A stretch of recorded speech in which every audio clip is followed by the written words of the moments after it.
এই মুহূৰ্তত অসমৰ প্ৰত্যেকগৰাকী জনসাধাৰণলৈ দিবলৈ লৈছো ডাঙৰ খবৰ। যিসকল দুখীয়া মানুহে এতিয়ালৈকে PM কিষাণ আঁচনিত নিজৰ নাম অন্তৰ্ভুক্ত কৰিব পৰা নাই, সেইসকল দুখীয়াই ভিডিঅ'টোত ক্লিক কৰিছে যদি অনুগ্ৰহ কৰি ভিডিঅ'টো স্কিপ নকৰি প্ৰথমৰ পৰা শেষলৈ চাই থাকিব, কিয়নো 2024 চনৰ বাবে PM কিষাণৰ অনলাইন এপ্লিকেশ্যন আৰম্ভ হৈছে। এই সোণালী সুযোগতে যিসকল মানুহে PM কিষাণ আঁচনিত আবেদন কৰা নাই, যিসকল মানুহৰ নাম PM কিষাণ আঁচনিত নাই, সেইসকল মানুহে কৰিব পাৰিব অনলাইন এপ্লিকেশ্যন। তো কেনেকৈ কৰিব শিকিবলৈ অনুগ্ৰহ কৰি ভিডিঅ'টো স্কিপ নকৰি প্ৰথমৰ পৰা শেষলৈ চাব। আৰু মোৰ চেনেলত নতুন হ'লে প্লিজ চেনেলটো ছাবস্ক্ৰাইব কৰি মোৰ লগত থাকিব আৰু ভিডিঅ'টো শ্বেয়াৰ কৰি আপোনালোকৰ বন্ধুবৰ্গকো চোৱাৰ কাৰণে সুযোগ প্ৰদান কৰিব। তো প্ৰথমে আপোনালোকে অফিচিয়েল ৱেবছাইটটো ওপেন কৰাৰ কাৰণে নিজৰ মোবাইলৰ ক্ৰম ব্ৰাউজাৰ ওপেন কৰি সাৰ্চ বাৰ দেখিব PM কিষাণ অনলাইন এপ্লাই লিখি সাৰ্চ কৰি দিলে এনেকুৱা ইণ্টাৰফেচ আহিব। ইয়াতে new farmer registration form PM Kisan যে লিখা আছে ইয়াতে আপোনালোকে ক্লিক কৰি দিব। ইয়াতে ক্লিক কৰি দিয়াৰ লগে লগে আপোনালোকৰ সন্মুখত অফিচিয়েল ৱেবছাইটটো এনেকুৱাকৈ ওপেন হ'ব।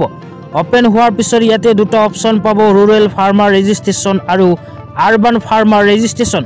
তো আপোনালোকে যদি গাঁও অঞ্চলত বসবাস কৰে তেন্তে ৰুৰেল ফাৰ্মাৰ অপশ্যনত ক্লিক কৰিব, আৰু যদি চহৰ অঞ্চলত বসবাস কৰে সেই ক্ষেত্ৰত আৰবান ফাৰ্মাৰ ৰেজিষ্ট্ৰেশ্যন যে লিখা আছে ইয়াতে ক্লিক কৰিব। ক্লিক কৰাৰ পিছত তলত আধাৰ নাম্বাৰ বহাব, তাৰপিছত আপোনালোকে নিজৰ মোবাইল নাম্বাৰটো বহাই দিব। বহাই দিয়াৰ পিছত ষ্টেট অপশ্যনত ক্লিক কৰি 4 নম্বৰত লিখা চাব পাৰিব আসাম যে লিখা আছে ইয়াতে ক্লিক কৰিব। ক্লিক কৰাৰ পিছত অকণমান তলত চাব পাৰিব কেপচা কেইটা কেপচা কোড যে লিখা আছে এইটো ঘৰত বহাই দিব লাগিব। এইটো ঘৰত বহাই যেতিয়া গেট OTP লিখা অপশ্যনটোত ক্লিক কৰিব তেতিয়াই আপোনালোকৰ মোবাইল নম্বৰৰ লগতে আপোনালোকৰ আধাৰ কাৰ্ডৰ লগত লিংক থকা মোবাইল নম্বৰত দুটা OTP আহিব।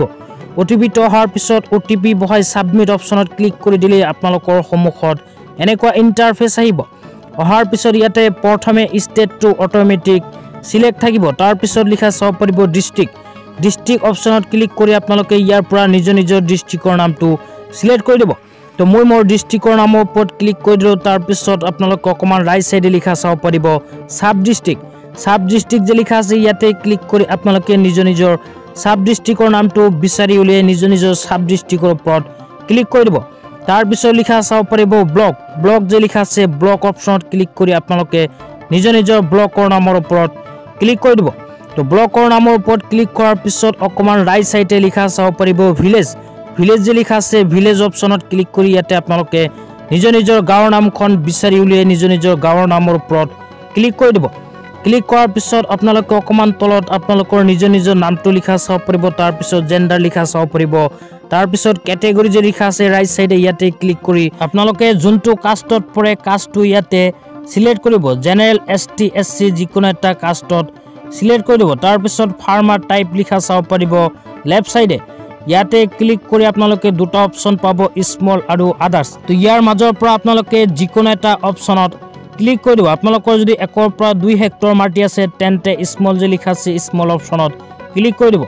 ক্লিক কৰাৰ পিছত ইয়াতে Aadhaar number, mobile number, address, pincode, আপোনালোকৰ ফাদাৰ্ছ নেম বা হাজবেণ্ড নেম গোটেইখিনি কিন্তু আধাৰ কাৰ্ডৰ পৰা অট'মেটিকলি ইয়াতে আহি যাব। অহাৰ পিছত ৰাইট চাইডে লিখা চাব পাৰিব লেণ্ড ৰেজিষ্ট্ৰেশ্যন ID।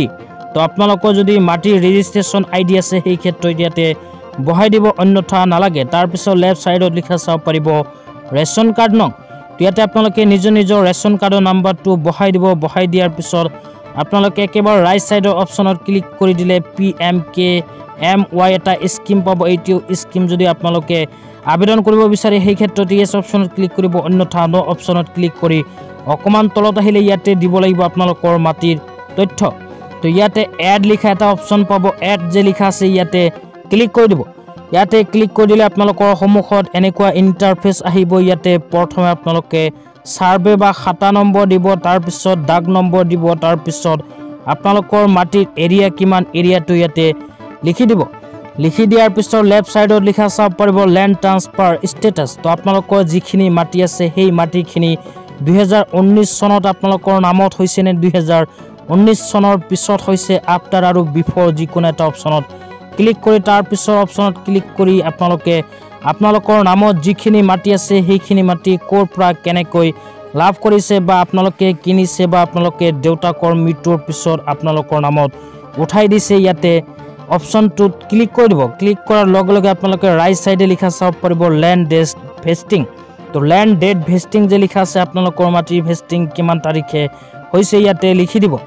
লিখি দিয়াৰ পিছত চাব পাৰিব পাট্টা নং। তো আপোনালোকৰ যদি পাট্টা নম্বৰ আছে সেই ক্ষেত্ৰত ইয়েছ অপশ্যনত ক্লিক কৰিব, অন্যথা নো অপশ্যনত ক্লিক কৰি তলত চুজ ফাইল যে লিখা আছে চুজ ফাইল অপশ্যনত ক্লিক কৰি আপোনালোকে আপোনালোকৰ নামত থকা মাটিৰ জমানবন্দী ইয়াতে আপলোড কৰি দিব। আপলোড কৰাৰ পিছত তলত লিখা চাব পাৰিব সেভ। সেভ যে লিখা আছে সেভ অপশ্যনত ক্লিক কৰি ফাইনালি আপোনালোকে অনলাইন এপ্লিকেশ্যনটো কৰি দিব। তো আজি ইমানেই। ভিডিঅ'টো চাই কেনে পালে নিশ্চয় কমেণ্ট বক্সত কমেণ্ট কৰি জনাই দিব। তো ধন্যবাদ।